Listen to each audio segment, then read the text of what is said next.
Hello students. Question ये conditional probability के ऊपर है। In this question probability of event A and B are given and A intersection B complement is also given and you need to find the conditional probability of event B given that A union B bar is already happened. तो इसमें ठीक है, पहले तो conditional probability का आपको formula पता होना चाहिए। जैसे मान लो ए कंडीशनल बी पूछा होता है ना, तो ये आता है P of A intersection B, दोनों का common part divided by total probability of P of P, जो नीचे वाला होता है। ठीक है, यही बनेगा।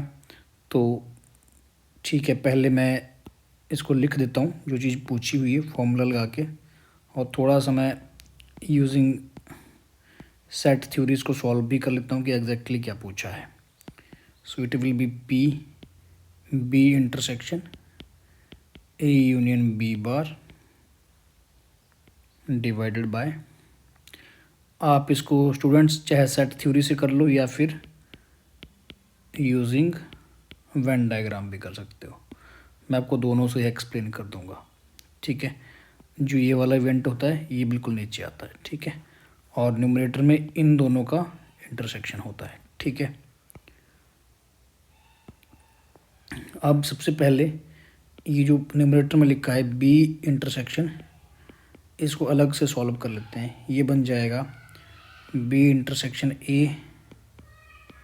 सबसे पहले ये इंटरसेक्शन का ऑपरेशन एक साथ अप्लाई होगा, फिर जिस तरह से ब्रैकेट ओपन होता है ना, बिल्कुल सिंपली वैसे वर्क कर रहा है। फिर ये जो यूनियन है, यूनियन, उसके बाद बी इंटरसेक्शन बी बार। ठीक है, अब बी की इंटरसेक्शन बी बार के साथ कर देंगे तब तो फाई आ गया। So B union A intersection union phi. तो फाई की किसी के साथ भी इंटरसेक्शन करें, यूनियन करेंगे तो वही इवेंट आएगा। तो मतलब ये वाला जो इवेंट है ये बी इंटरसेक्शन ए रह गया। ठीक है, तो न्यूमरेटर में हमारे पास है probability of A intersection B, लिख लिया मैंने, इसको आगे पीछे कर लें। और यहाँ पर मैं लगा देता हूँ यूनियन का formula, B bar minus P of A intersection B bar. ठीक है, अब स्टूडेंट्स मैं डायग्राम बनाता हूँ। यहाँ पर ये डायग्राम हमने बनाया, यहाँ पर दो इवेंट ले लो, ए और बी,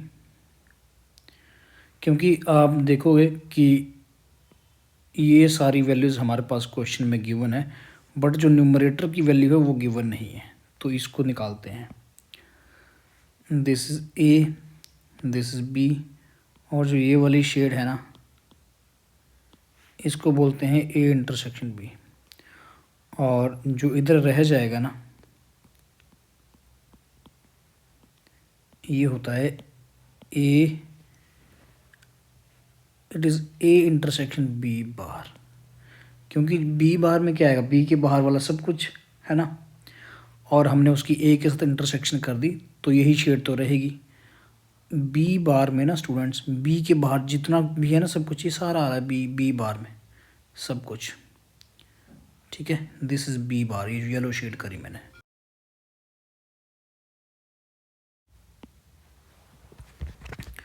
ये सारा बी बार में आएगा। अब उसकी जब मैंने ए के साथ इंटरसेक्शन करनी है तो सिर्फ इतना सब पोर्शन रहेगा ये ए बार में। ठीक है, तो बस ये वैल्यू अपने पास दी हुई है, दिस इज़ 0.5, और जो ए था ना पी ऑफ ए, उसकी वैल्यू भी दी हुई है, ये 0.7 है।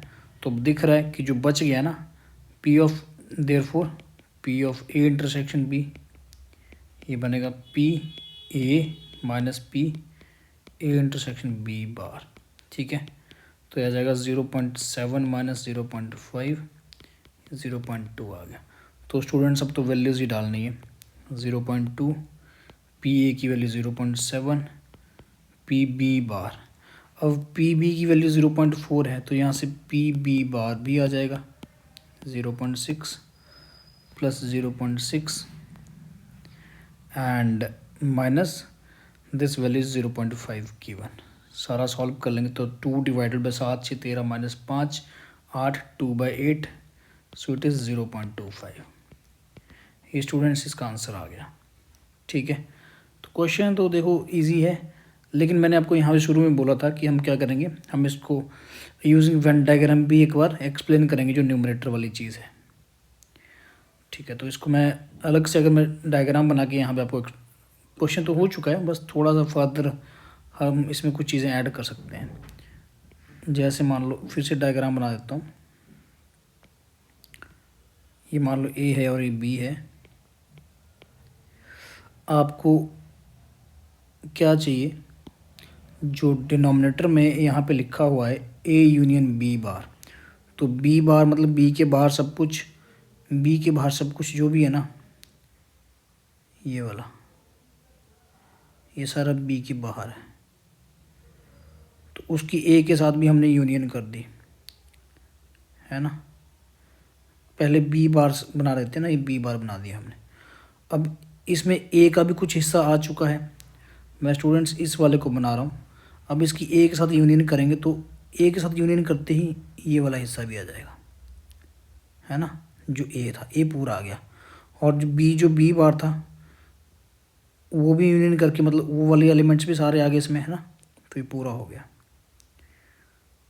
ये हमारा इवेंट है जो डिनोमिनेटर में लिखा है वहाँ पे। अब इतना होने के बाद हमें क्या चाहिए, हमें बी को करवाना है, इसके बाद बी होना चाहिए। तो बी इस पूरे हिस्से में जो बी है ना, बी सिर्फ यहीं पे है, ये वाला पार्ट, तो ये फेवरेबल केस बन जाएगा। ये फेवरेबल है और जो ग्रीन है वो सारा टोटल है। तो ये फेवरेबल तो दिख ही रहा है कि ये क्या है, ये इंटरसेक्शन बी ही तो है ना। इतने में, इतने वाले में, है ना। तो न्यूमरेटर में भी तो देखो वही आया था फाइनली, इंटरसेक्शन बी ही तो आया था सारा करने के बाद भी।